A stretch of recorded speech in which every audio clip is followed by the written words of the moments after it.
Hey, this is Stephen Platinum, your friend in wrestling with Platinum versus Impact. This is from hmm, December 23rd, 2021, part one of two of the best of Impact.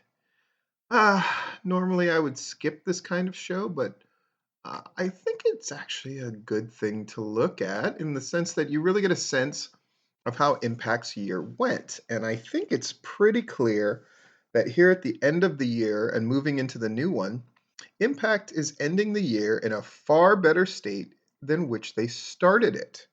Why is that significant? Well, when you take a look around wrestling, is Ring of Honor in a better state at the end of the year than they were at the beginning? No. Is the NWA in a better state at the end of the year than they were when they began it? Not really. AEW? Yeah, I think that's safe to say.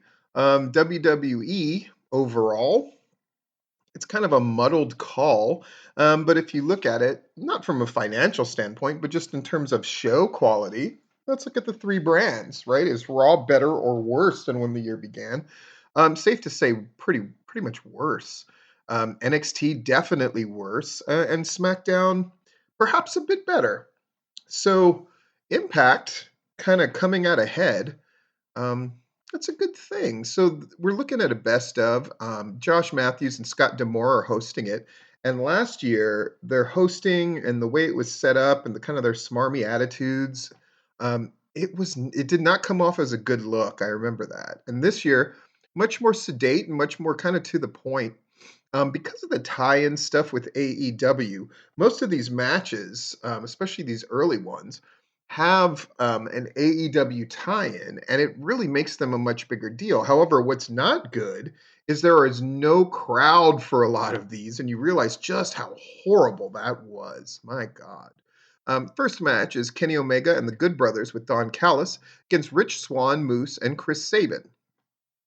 This was from Hard to Kill 2021. So this was right at the beginning of the year. The match is pretty good. I'm not a big fan of the Good Brothers wrestling style, especially Luke Gallows. I tend to think that they drag things down, but in a six-man, it's great because Kenny Omega can kind of come in there and provide the spark.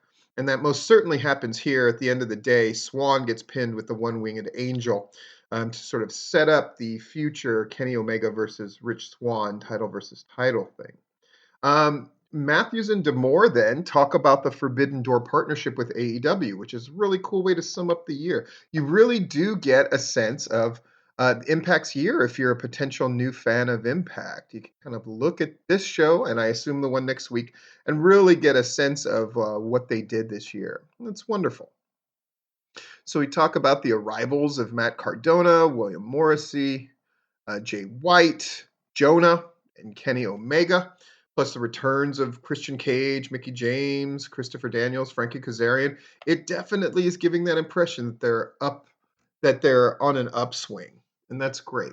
Second match, you got David Finlay and Juice Robinson, FinJuice, who are the champions at this time, against the Good Brothers for the Impact World Tag Team Championship. This is from Rebellion 2021, and Juice Robinson and David Finlay retain. This is a lot of Good Brothers, I gotta say. Yeesh. The third match is Kenny Omega with Don Callis and the Good Brothers there versus Rich Swann with Eddie Edwards and Willie Mack in a winner-takes-all match, which I thought was a really great match and a really great example of Kenny Omega and how good of a wrestler he is. Rich Swann definitely hangs, but near the end needed to be carried a little bit and definitely got blown out. And Omega got him through all of that and then eventually wins the title, which was the big story of the year, no doubt. Fourth match, Ace Austin with Madman Fulton against Josh Alexander, TJ Perkins in a triple threat match for the Impact X Division Championship. This was also from Rebellion 2021. And boy, was it great. And it was the rise of Josh Alexander, which continues to this day. Really great matches to show. Then we get a Masha Slamovich vignette. I'm a big fan of hers, and I'm glad she's coming to Impact. I think that's a great get. Gail Kim approves the upcoming Trey Miguel against Steve Macklin X Division Championship match at Hard to Kill.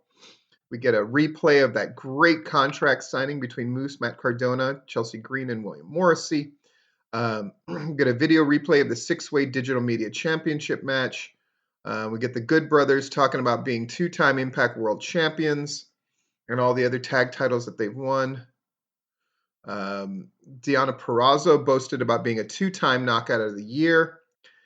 She guarantees that she'll get the Knockouts title at Hard to Kill because we're still living in the age of the Virtuosa.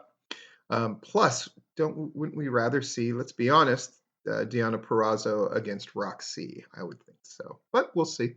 The show concludes with a replay of Moose stealing Josh Alexander's spotlight at Bound for Glory 2021 when Josh Alexander won the title from Christian, only to lose it immediately to Moose, who cashed in whatever their version of Money in the Bank is. They go over the Impact Wrestling Awards. The tag team of the year is the Good Brothers. Eesh. But then when you look at who they went against, that's actually not a bad choice. It shows how kind of weak the male tag teams were. Impact Knockout Match of the Year is Deonna Purrazzo and Mickie James from Bound for Glory. It was very good. Impact Knockout of the Year is Deonna Purrazzo, which is natural. Impact Hard to Kill card, which is happening right on January 8th. And I know that because I'm going to be in Georgia, but I'm still going to try to check this out late that night. Moose against Matt Cardona and William Morrissey. Great. Mickie James, Deonna Purrazzo. Great. Josh Alexander versus Jonah. Great. Jordan Grace versus Chelsea Green versus Rachel Ellering versus Lady Frost versus Rosemary versus Tasha Steele in a Knockouts Ultimate X match. That is freaking awesome.